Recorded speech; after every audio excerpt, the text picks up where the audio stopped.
because of the technology that we use, we have seen children be exposed to pornography, be exposed to sexual chatbots, all of this happening without adults being aware, often hidden behind other things.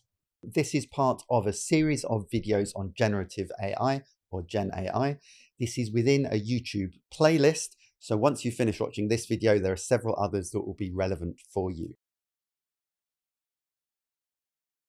Whereas there are lots of benefits in society, and we know that lots of these tools can be really useful for us, we're going to be focusing on some of the challenges and unfortunately harms that there can be to children and young people, because whether we realize it or not, they are now surrounded by some of these tools and often using them without the knowledge of their parents or teachers. So we're going to be looking at what exactly is it that they are seeing and we as adults need to be aware of. We've also made a couple of videos specifically for schools about what is expected within a school, what should safeguarding leads be aware of, and you can see them on the same YouTube playlist as this video. Many children and young people, and young adults too, get their news from social media, not from traditional news outlets. But in fact, recently we've seen that even when you do get that, there have been some bugs in AI that have perhaps twisted news headlines to say something that the original article didn't. So there are all sorts of reasons why adults as well need to be aware that actually you might not necessarily believe what you see at first sight and need to be looking a bit further. But beyond news, what are some of the things that we have been seeing at LGfL? What is the problem with some of these Gen AI sites? Many of us have played with ChatGPT or Gemini or Copilot, some of the big established sites, either to ask questions, find out interesting information really quickly, or to generate images. They can be fun, they can save loads of time, but actually what's important to recognize is it's no longer just the big few sites that might be in the news a lot. There are thousands of very small sites with generative AI tools, and often without any protections for children at all. So if you have a look at what you can see on screen at the minute, you can see this is just a typical site with all sorts of fun things. But unfortunately, interspersed with the crossword solver, essay writer, and so on, you will also find lots of AI chatbots that present themselves as virtual girlfriends.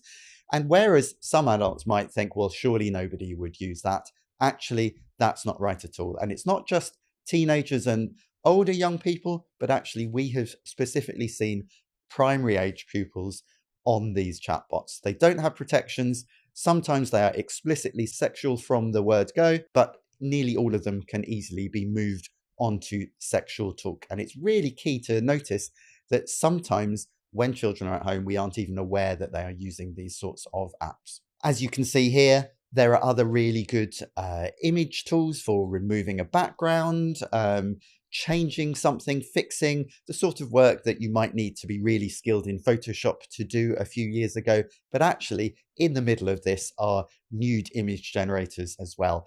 There's been lots in the news over the past couple of years about these nudifying apps where you can upload someone's image and then it gets turned into a pornographic image by inserting their head onto another body and it looks realistic. But actually, there are now thousands of these sites where this is possible. And as I've mentioned before, it can be alongside other harmless looking tools. So it's really important as parents and as teachers, we are aware that this is out there and be thinking about how can we talk to children and young people about this. Yes, of course, there are many reasons why it shouldn't be allowed. There's legislation, there's regulation, but for very small sites, it's very easy from one day to the next to pop up a new website that has these kinds of tools on them. Sometimes you might see something that looks really useful. So for example, as you can see here, I found a Henry VIII chatbot. That sounds like a really fun way to talk with a historical figure and try and learn about history in a fun way. It's the sort of thing that you might expect a school today to be engaging in. But unfortunately, even that was embedded on a site that was full of virtual girlfriends. And again, these are all sexual chatbots. We've seen again and again that pupils are caught up in these things. In terms of general relationships, more and more children and young people are engaging in what they consider to be a relationship, just as they would with a real person, with what is actually a chatbot. Again, no controls. Some of these engage in bullying. Some of them can even encourage suicidal ideation, and many of them will revert to sexual conduct and content. Lots of these will encourage misogynistic approaches to relationships. Often they will be encouraging the users to demand nude images or to even create them. And at the same time, these can be interspersed and held next to what can be seen as fun tools. So the fart generator you can see here, that might be something or will definitely be something that will engage lots of children, but it was hosted on the same site as other tools that are about nudifying and so on. We need to be aware that these sites are now everywhere, and it is something that we've got to talk to children and young people about, to engage with them about why would you perhaps speak to an AI bot. It's important as well not to mock or to ridicule this, because often when children and young people feel like they're not being appreciated, that is when they can turn to others. So we've known this for many years in terms of grooming, for example, but the same might apply to an AI chatbot. There have been incidents that have been publicized in the press recently where this has actually led to death, and also some really disgusting AI chatbots that have celebrated the death of other people. It's important to think about why might people reach out to chatbots, and not to just think we should try and prevent it, although of course we want to make sure that for the youngest children we really are protecting them from as many sites and apps that are inappropriate as possible, but also to talk to them about how do you know what you can believe.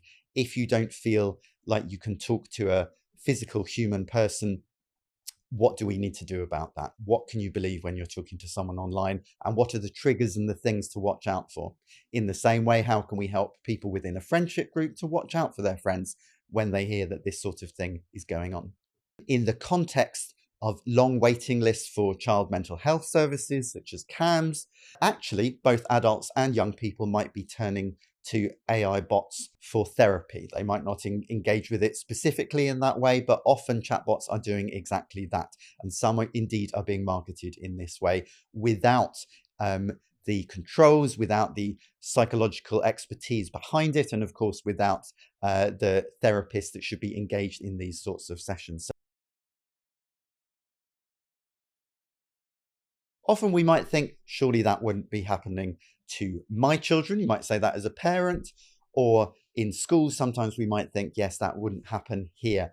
However, it's very much the case that it is, both at home in the privacy of homes. Sometimes it's really hard to have parental controls, and these things can easily get through when you might wonder or think that your children are doing other things. But if we have a look at these statistics from a really wide scale research from Ofcom, which is the new internet safety regulator, we can see that over half of British 8 to 15s had used a generative AI tool in the past year. This is from a few months ago, the research.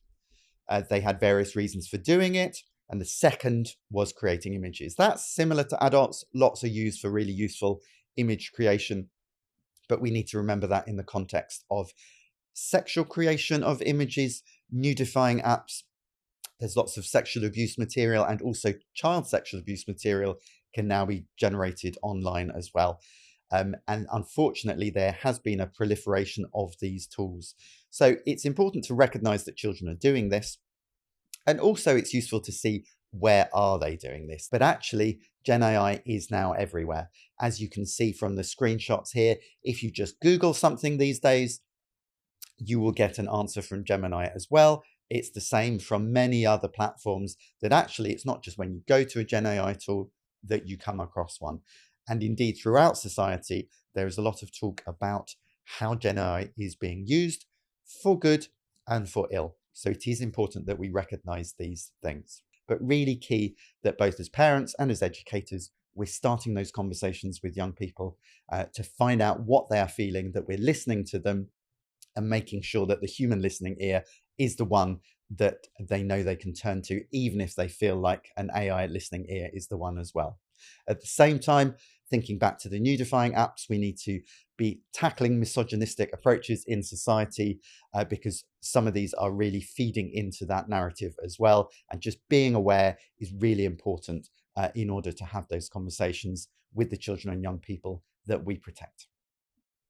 If you wanted to see a bit more about what's expected in schools, then do check out the videos for schools around DfE expectations and guidelines, and also what we can do in lessons to cover this. Also in the same playlist, we have several videos of children and young people, some from primary schools, some from secondary schools, talking about Gen AI, their experiences with it, what they think about it, how they think adults interact with it as well, that might be really interesting to check out. So thank you for listening and for watching. Do look at the other videos in the playlist and let us know your thoughts on how we can engage on this.